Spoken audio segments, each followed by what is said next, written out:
Miyerkules, ikapito ng Agosto 2024, ginanap sa Dr. Ernesto T. Nicdao Sports Center ng umaga ang taong ng pining seremony ng iba't ibang kurso sa ilalim ng College of Social Sciences and Philosophy bilang paghahanda para sa nalalapit na internship ng mga intellectuals.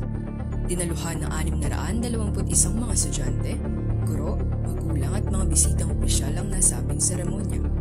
Ito ay naging posible dahil sa tulong at ginoong preparasyon ng CSSB Student Council at iba pang sub-organisasyon. Tampok ang 388 estudyante mula sa Departamento ng Psikolohiya.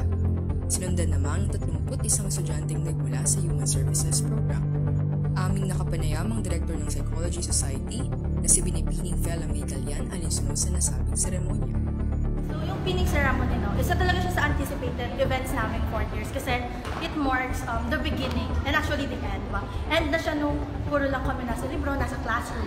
This time, once mapili kami, we are ready to be deployed. So dun na matetest yung application ng knowledge namin, if yung dedication ba namin and commitment is already enough, and mas may immerse kami sa mga taong makakasalamuhan namin sa 3 different settings. Kasi sa psychology department, we have 3 different settings kung saan kami mag-deploy.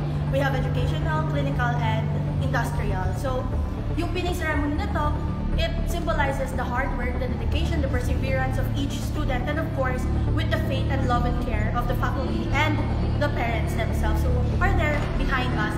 Samantala, ang huling yugto ng pinning ceremony para sa practicum ay tinapos sa pamamagitan ng pagpiling at pag-vest sa 252 estudyante mula naman sa Departamento ng Gawaing Panlipunan o Social Work. May nais ding ipabatid ang co-director ng PsychSoc na si Ginoong Enzo Bruza. Anya? Ang pinning ceremony ng Department of Psychology is very essential at pivotal sa aming mga psychology students. Ito yung nagre-remark sa amin para ipagpatuloy yung journey and simulan yung panibagong hamon para sa aming mga psychology students. Kasi itong pinning ceremony, nagsisimulan siya na ipapagpapatuloy namin yung professional na field na gusto namin and tahakin yung professional na para hindi naman para sa amin, para sa lahat. Ang tema natin for today is yung pagsibol, which is sinisimbolize na dapat mag-grow yung bawat psychology student at harapin yung mga bagong hamon as a psychology student.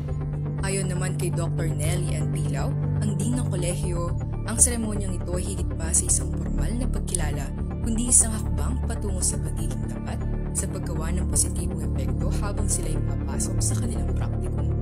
Kaya naman naging emosyonal ang mga magulang at nagpaabot ng mensahe sa mga estudyante. Masaya, at the same time, nagiging emosyonal. Minsan, naiiyak nga ako.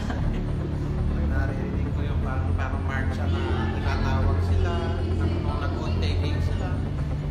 Naiiyak ako. Ewan ko pag graduation, lalo na siguro mga... Yes po. How about kayo po? Ganon din. Masaya. Kasi nag-uusap nga kami kung mag-board. Sinasan ba natin sila? Talagang masaya. Naiiyak ako kanilang nakikita ko sila. Ngayon pa nga, ewan ko lang. So pag-akyat ko, hindi ako iiyak.